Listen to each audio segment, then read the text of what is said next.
It's very important to establish off the bat why in the world that I would go to bat for the white race, particularly the white Anglo-Saxon Protestant race, which was the very race that subjugated the American Indian. This strikes many people as ironic, if not totally disingenuous. And they assume I'm some kind of private millionaire in the background and just having fun in life, entertaining myself and trying to cause trouble. And other things that rich, bored people do, like George Soros. Or for that matter, T. Boone's Pickens. I can't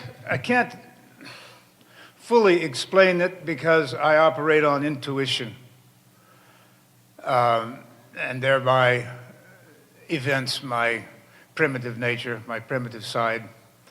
My father was a Kraut, and my mother is Comanche. So I'm destined for battle, one way or the other. It seems to me that a cultural train wreck, as was the American Indian encounter with the white European, it is a tragedy from the Indian point of view, but I consider it a past event, if you follow me there. That's over. What do we do now? You can't describe a tragedy in a way that's appealing, but you can reinterpret it so that it's meaningful and so that there is advantage in it, so that there is purpose in it. And that's what I've tried to do. And you have to be very honest once you delve into these racial realities. The white race didn't do anything that Comanches didn't do. They just did it better on a larger scale. To this day, Comanches are known as the baddest. I mean, I could think of all kinds of foul terms here which are used to refer to Comanches. The bad guys, always the bad guys, in everybody's minds. The Comanches are the people that are going to destroy you if you come near them. In fact, the name Comanche, they say, comes from a Paiute word, komats. Komats, enemy. If you encounter those people, you're going to have a fight. That's just that's what they are. That's what they do. So avoid them. Interestingly, Comanches, I think probably of all the Indians, are the ones that most closely follow the code of, what did I say yesterday? Vene, vede, vici. They just appeared out of the southern Rockies from nowhere. I tell everybody we came from the wind. We're not part of any other tribe. We came from the wind. We didn't come from the earth. We came from the wind. They came, they saw, and they conquered everything in sight and created the largest hunting empire on the continent. Drove out every other Indian tribe, including the Apache, which the Spanish were unsuccessful in driving out of Texas for 300 years. Comanches had them out in about 6 months, probably a little longer than that, but very quickly. So the idea that your race is the only race, Comanches took that to the extreme. Nobody else counts. We don't want any part of any other people. We don't need them. They're not part of us. This is solipsism in the extreme. So how can I turn around and criticize another race that just had better weapons, more numbers, and was doing the same thing? I mean, to all appearances, it was the white race was doing the same thing. Real warriors admire other warriors. People of strength honor strength. So I don't have any hard feelings about that. You know, I don't want to identify with the professional. I call them professional bellyachers. I mean, that's a terrible thing to say, but that's what they're doing. They're getting paid to do it. The left or the liberals or the racial good deed doers out there, you know, hired up a bunch of Indians from the North Country and paid them to hate America, hate everything about it, and protest the mascots, and it started back in the late 60s. Go for the big media targets, you know, protest the Washington Redskins, protest the Cleveland Indians. And they did this sort of thing. And they set a precedent of the Indian image, which in 10 years I have not been successful in erasing. Somebody used the word erasure in their speech yesterday. I have not been able to erase the image of the professional complainer, the perpetually malcontent, the discontented. I've tried every angle I can think of that this is a horrible way to start out life, raising up your young people as victims, teaching them victimhood from the time that they're born. Or you're becoming an Indian. That's what's happening to you. You're becoming white Indians. And that is especially heartbreaking to proud Indian people, to see their conqueror just sort of melt into nothing, giving away the very property, the very real estate that he fought Indians over. You know, a lot of blood was spilled over this. This is a bloody path, the building of America. And to turn around and give it away to Muslims. ¿Qué cosa es esto? What is this? You can't do that. I won't let you do that. I will join you. I will sue your enemies for you.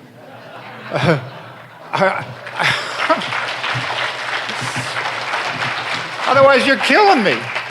I can't see this. I can't see this happening. So, Anglo-Saxon American Protestant is the ethnic group that created America, and you know that's the foundation of this country. You got to build on top of that. I think that's just a fact that you know, if you're brave and proud, you don't mind acknowledging people that are stronger than you. You know, that there's a certain pride leads to humility, if I could use the oxymoron there.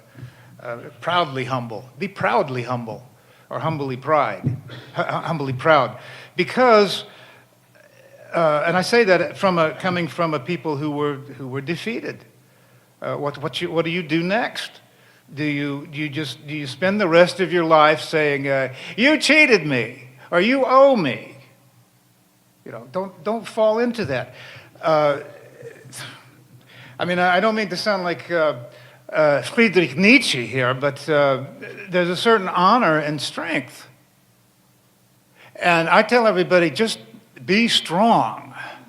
Be as strong as you can be, because if you're not, whatever it is you have, somebody will take it from you. That's the law of the jungle or the prairie or wherever. Be strong. If it means outsmarting somebody, if it means outgunning somebody, if you want what you have, if you value what you have, if you value what you are, be prepared to fight for it. I mean, this is absolutely heathenish talk here that I'm giving you, but that's the way it is. Whatever you have, if you're not willing to fight for it, it will be taken from you. I taught my students that in University of Oklahoma, Oklahoma State University, where I taught for 6 years. I got to the point where I was just saying very radical things, and I made trouble before I made tenure, so I'm not teaching at OSU anymore. Yeah, I've made unfortunately for myself, I've made a lot of trouble, but I believe in what I'm saying, and I risk things to say them, and I think that people that do suffer from what they say, I think you should consider it an honor. You know, it's not a complaint; it's an honor. You know, and then you can join the Indians around the camp and brag about your scars. Get jock, get jock. You know. Well, the lawsuit. I know many people are wondering just exactly what's happening. Briefly, I'll say that you have a conference.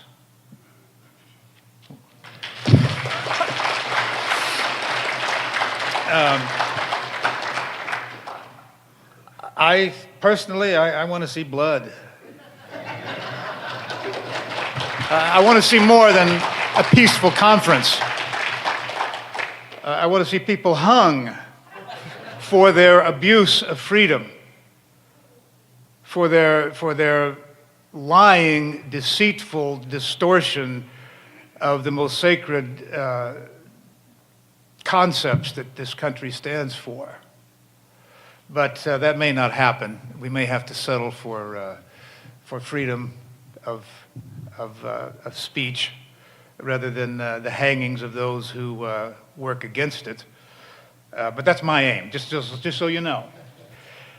The white liberal is basically trying to destroy what the fathers left.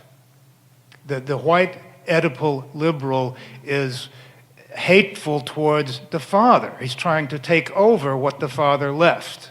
This is the dynamic going on. It's like the son hates the father, not out of some homosexual theory, but because the father interfered with that beautiful mother, that beautiful utopia that the mother provided for the infant. When the father comes along and interferes with that, the child has a natural resentment or competitiveness with the father.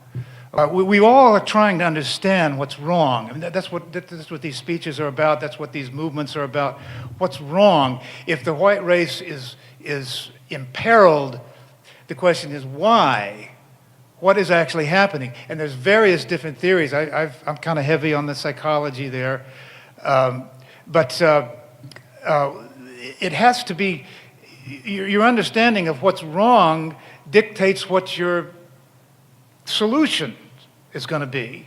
If you've got a wrong understanding of the problem, then you're going to waste a lot of arrows, a lot of guns, a lot of bullets. Okay, look for at least, you know, we all have to live with ourselves. At least look for a solution that makes sense to you.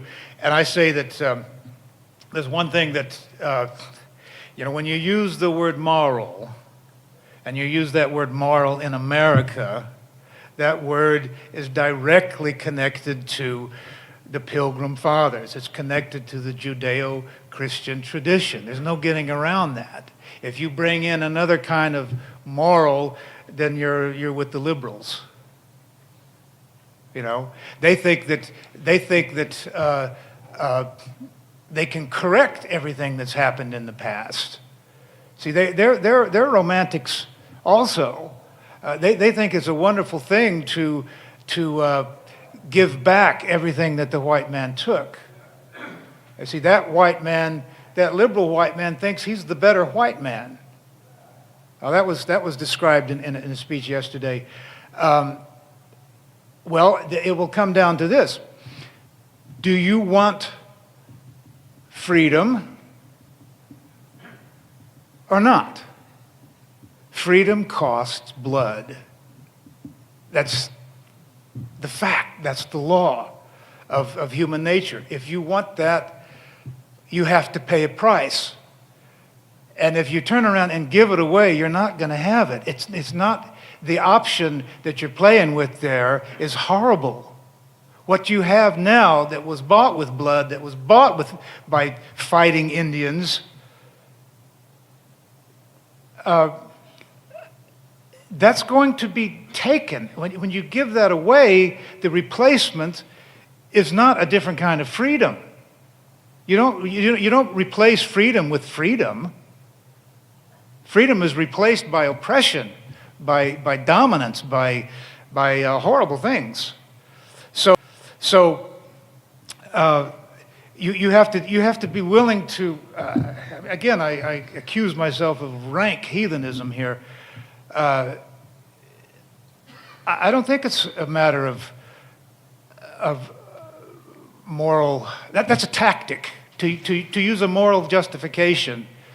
That is a political communicative tactic. And it may be very useful, but I'm saying in the end,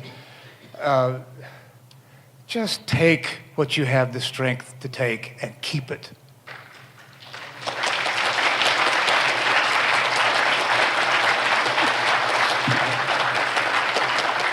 Thank you. Of Reconquista in the Southwest. Like Mexicans think, like La Raza and Mecha thinks the Southwest belongs to them as Mexicans and it was stolen by us whites. As an Indian, what is your perspective on that? And do you think the reason we're so paralyzed and letting it happen right now is something to do with our fear of whiteness? Well, look, I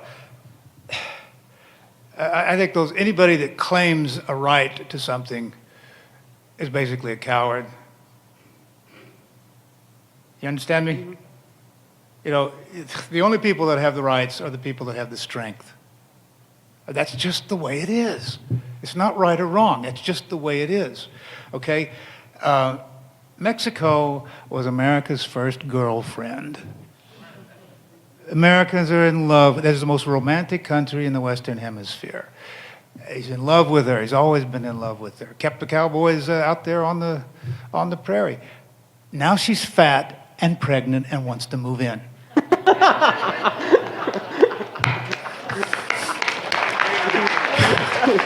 You have to decide, is that my kid? And if it isn't, you got to kick her out. I'm sorry. Thank you.